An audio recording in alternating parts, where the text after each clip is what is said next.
Oui, le train. Merci pour cet accueil chaleureux, hein, vraiment. Merci beaucoup, hein, vraiment. Ah non, vraiment, merci.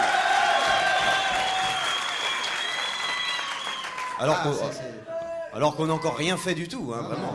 Formidable. Je me demande si c'est la peine de faire quelque chose. Oui. Tout seul, mais... On va démarrer doucement parce que oui. Nous, on n'est jamais très fort sur les débuts de spectacle. On ne sait jamais trop quoi faire et pourtant, on est incité à le faire par votre accueil. Mais là, c'est toujours timide pour commencer. Enfin. Bah, nous non plus, on ne veut pas grand-chose. Ah ça, c'est cher. Il y en a de moins en moins, hein, c'est pour ça. Hein, C'est un produit. Alors, on va commencer par parler de ce enfin, il y a plusieurs sujets qu'on n'a pas eu le temps de traiter, d'actualité. Alors on sait pas, on n'a rien à dire dessus parce que c'est pas intéressant. Tout le monde en parle, mais on ne trouvait pas que c'était intéressant. Alors on a décidé de pas en parler. On a décidé de pas traiter certains sujets dont on va vous parler maintenant. Voilà. Déjà, on va pas parler du président Reagan. C'est pas la peine, c'est pas la peine. On en a ras-le-bol de ce machin. Espèce de totem, on a envie de tourner autour en faisant... Le symbole de la réussite... Quand je vois ça, je me prends pour un Apache. Moi. Je comprends les Indiens, mais là, vivement qu'ils reviennent. Pour chasser ce truc, c'est pas possible. Quand même, hein. Quand même, il a une santé extraordinaire. Je me demande si c'est de la santé, moi, je sais pas. Tous les 6 mois, on en retire un bout. Oui. Hein? Et il continue. Et il en ressort grandi. C'est merveilleux. Sa devise, c'est opérez-moi, il en restera toujours quelque chose. C'est incroyable. Reagan, hein, formidable cet homme. Alors on le voit, à chaque fois qu'il est opéré, on le voit, il est là souriant, au milieu des drains, il roule une pelle à Nancy. Oui. Extraordinaire. Formidable, Reagan. Un moral d'acier, c'est un gagnant. Ah oui, d'ailleurs, il n'y a plus que de l'acier, je veux dire. Hein. C'est un battant. C'est un battant. Ah, il a des petits ennuis en ce moment quand même. Ça, c'est la merde, c'est la merde. Ouh, il y a des couilles, là, il y a des couilles. C'est ce qu'il dit, il le dit en anglais, on comprend pas, nous. Mais chaque fois que vous le voyez à la télé, c'est ça que ça veut dire. C'est pour ça qu'ils mettent pas les sous-titres, parce qu'il y a des couilles, il y a des couilles. Il a voulu vendre des moulins à café à l'Iran, puis il s'est gouré de paquets. Et voilà. C'est vrai. Non mais... comment ça s'est passé cette histoire de vente d'armes là? Parce que c'est quand même obscur. Il s'est expliqué très clairement. En fait, il voulait envoyer des bombes sur l'Iran. Oui. Et ils n'ont pas enlevé l'emballage. Ils ont livré des bombes à l'Iran. Voilà, ça se clarifie. Et au lieu de renvoyer le chèque, ils l'ont livré. Les Iraniens, oui, c'est ça. Tout ça rentre, très bien. Ah, c'est... De quoi C'est pas nous que ça pourrait arriver, nous les Français. Parce qu'une bonne fois pour toutes... On n'est pas des cons, hein. Une bonne fois pour toutes, le gouvernement français a décidé de ne plus fournir en armes les pays soupçonnés de soutenir le terrorisme. Voilà. Maintenant, on leur donne l'argent. Ils s'achètent ce qu'ils veulent.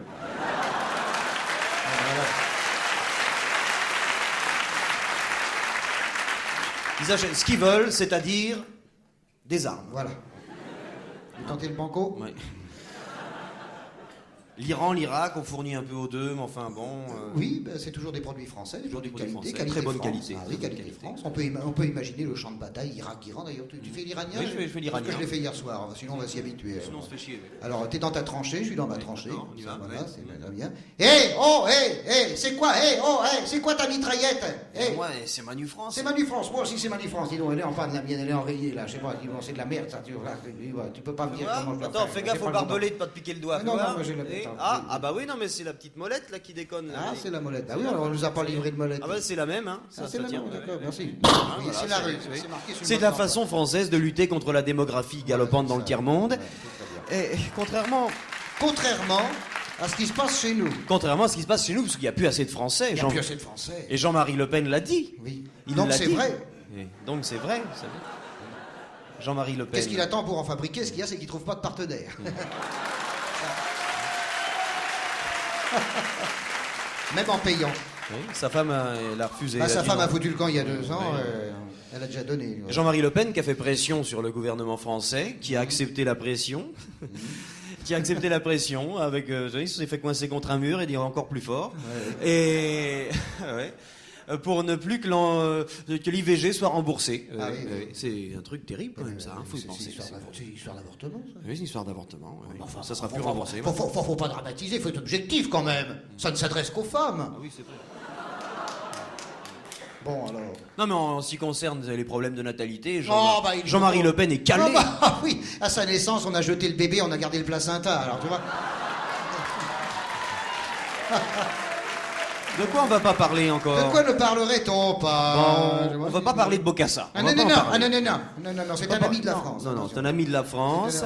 Tout se passe comme si on voulait qu'il ferme sa gueule. Alors il va être condamné, mais il va être gracié, on le sait déjà avant qu'il soit jugé. Il va être gracié à perpétuité. Mais pourquoi va-t-il être gracié? C'est parce qu'il a de très bons avocats. Et ce sont les avocats. C'est les avocats du Front National. Ah bah oui, d'accord. Tous les gens qui défendent Bokassa sont du Front National, vous savez ça, hein? Oui, bah oui. D'ailleurs, c'est le seul noir que le Front National cherche à blanchir, Voilà, vous savez. c'est lui, Et puis alors, on va pas parler de pollution. Non, mais monsieur, la pollution, mais c'est complètement dépassé, c'est ringard, la pollution. Les usines sans dose. Mais enfin, laissez les usines sans dose, le Rhin, en cas de pollution, le Rhin ne coule pas en France. Mais non. Il coule chez les Boches. Du côté français, il n'y avait pas un seul poisson qui avait le ventre en l'air. Mais non, il n'y avait pas de poisson du tout, d'ailleurs. Non, il y a tellement de chômeurs qui pêchent à la ligne de notre côté qu'il n'y a plus de poissons depuis longtemps. Mais non, c'est les chômeurs qui ont le ventre en l'air. Allons, non. Bien sûr. Bien sûr. Et d'ailleurs, chaque fois qu'il y a une catastrophe écologique qui se produit en Europe, qu'est-ce qu'ils disent, les journalistes? Ils disent les experts sont formels. Les experts sont formels. Vous pouvez être tranquille, les experts sont formels. Alors vous allez nous poser la question, qu'est-ce qu'un expert? C'est un mec qui est formel. Voilà. C'est-à-dire, qu'est-ce que tu feras plus tard? Je serai formel. Je serai formel, ouais. voilà. C'est les mecs qui font des études pour être formels. Pour être formels, ils sont formels. Donc il n'y a rien à craindre. C'est comme Tchernobyl. À Tchernobyl. Encore un truc dont... Encore un truc dont on ne va pas parler, mais Tchernobyl. Non, 93% des Français sont inquiets parce qu'ils jugent qu'ils sont mal informés sur les retombées, sur l'histoire d'explosion. On dit pas explosion. Je me mêle, on dit excursion d'ailleurs, c'est plus joli. Hein. Excursion. C'est un côté voyage organisé, oui. Club Méditerranée. On bronze plus vite, c'est la même chose, mais on bronze plus vite. Et on pèle tout de suite, voilà. D'ailleurs, Alain Madelin. Ah. Alain Madelin, c'est pas un con, Alain Madelin. Ah, attention. Il a dit les experts sont formels. Il est précis. Il sait ce qu'il dit, Alain Madelin. Oui, c'est un ancien d'ordre nouveau, oui. Il est précis. Hein, donc il sait où il range ses affaires. Oui, il a des arguments frappants. Et il a dit quoi? Il a dit un Tchernobyl français est impossible. Mais bien sûr, regardez une carte de France et cherchez donc. Il n'y a pas de Tchernobyl en France. Il a raison. Il a raison. Oui. Il n'y a pas de Tchernobyl en France. Oui. Alors, et ça c'est l'argument philosophique, nous sommes français, donc ça ne peut pas nous arriver. C'est philosophique, c'est un peu profond, mais enfin bon. Mais il y a un argument scientifique. Allons-y, la science, oui. Alors, à 13h, au journal de TF1, il y a un expert qui est formel. Marie-Laure Roulet. Michel Chevalet. Michel Chevalet qui sait tout sur tout, la fécondation in vitro. C'est extraordinaire. Le renouvellement des papiers peints dans les ministères, l'écoulement de l'eau chaude dans les bidets, c'est un bidet, le sida, il sait tout sur tout. Oui. Alors, en ce qui concerne le nucléaire, il a expliqué aux Français, pour qu'ils soient rassurés, il leur a dit une centrale nucléaire, c'est très simple, on craint rien. Parce que c'est fait avec un machin comme ça. Suivez-la. Alors il y a du béton avec du métal comme ça, puis il y a des trous dedans. Et alors on fait des trous. Alors pour pas que ça fuit par les trous, on met des boulons. Vous savez, des gros boulons. C'est vrai, on met des boulons. Mais nous en France, pour être sûr que ça fuit pas entre la paroi et le boulon, on met une rondelle. Ouais, une rondelle. Et les communistes, ils n'ont pas de rondelle. Ils n'ont pas de rondelle. Ils font de la vodka avec. La France est le pays de la rondelle. Le pays de la rondelle. C'est le pays de la rondelle. Le pape le savait si bien, qui est venu distribuer des hosties à Lyon aux bonnes sœurs moustachues. Hein? C'était des rondelles. Les rondelles cochonou avec la peau, tu vois? Les hosties avec la peau. Ben oui, parce que c'est là qu'il y a toutes les vitamines. Enfin, c'était des hosties. Oui, mais je savais pas que c'était cette partie-là du corps du Christ qu'on mangeait. Moi, non. Mais si. Il faut bien que ça serve à quelque chose, parce que le pauvre pépère, je veux dire... De quoi on va pas parler encore? Des communistes. Parce qu'il y en a, attention, il y en a parmi vous qui viennent exprès parce qu'ils savent qu'on fait de l'anticommunisme primaire. Qui viennent de loin. Depuis longtemps, depuis 15 ans, on a gagné beaucoup d'argent en faisant ça, nous. On est les seuls Français que le PC est enrichi, nous. À part Doumingue. Oui. Patrick et moi, on en a discuté avant de faire ce spectacle. On s'est dit, on a dit non. Cette année, on fait pas d'anticommunisme primaire parce qu'on ne veut pas s'attaquer à des gens qui sont moins nombreux que nous. Voilà. D'ailleurs, oui, à nous deux, on pourrait les cerner. Hein, D'ailleurs, vous savez qu'on ne dit plus le quart du Parti communiste, hein, on dit le side quart du Parti communiste. Ça, on en met que 2 dedans, c'est pour ça.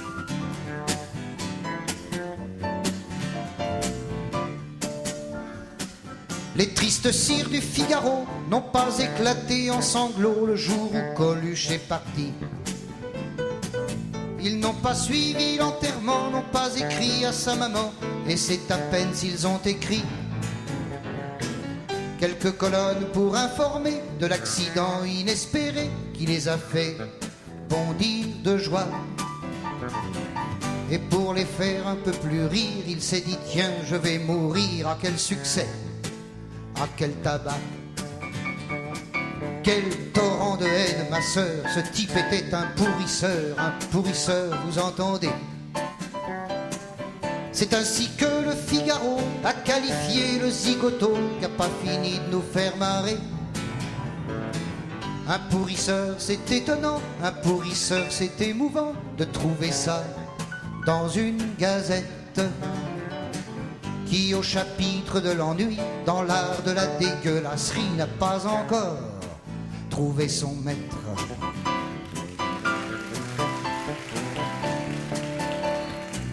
Organe de la haine raciale, décidément ce beau journal a les glandes bien accrochées pour donner des leçons d'humour quand on n'a que Jacques Faisan pour faire sourire finement les banquiers, pour donner des cours de pudeur en mettant sous l'œil du lecteur des articles si passionnants que les services promotionnels le distribuent dans les hôtels où il est vendu gratuitement. Et puis Coluche était vulgaire, peut-on lire sous la plume amère d'un éditorialiste haineux. Oh, c'est vrai qu'il causait du sexe, fatalement ça fout des complexes aux eunuques du beau milieu. Quand on voit la gueule à Hersan et à Louis Powell, on comprend que le cul leur fout un malaise. Eux dont la devise un peu crue est « Depuis que je ne baise plus, je voudrais que personne ne baise ».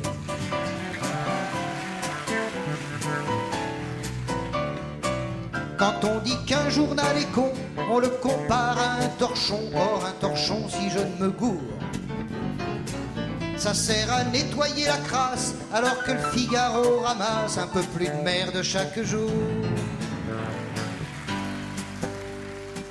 Pardonnez-moi d'être direct, mais face à ce journal infect, j'ai presque envie d'être ordurier, afin qu'il me foute à l'index, vu que sous l'ongle de l'index, il y a le sang des immigrés.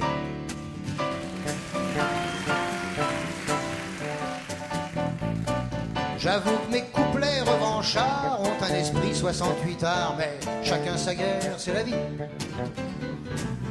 Attardé de mai 68, attardé de 14-18, on a chacun ses nostalgies.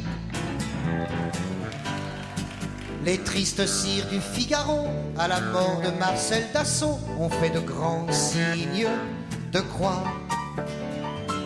Dassault vendait des bombardiers, Coluche distribuait à bouffer, le Figaro a fait son choix.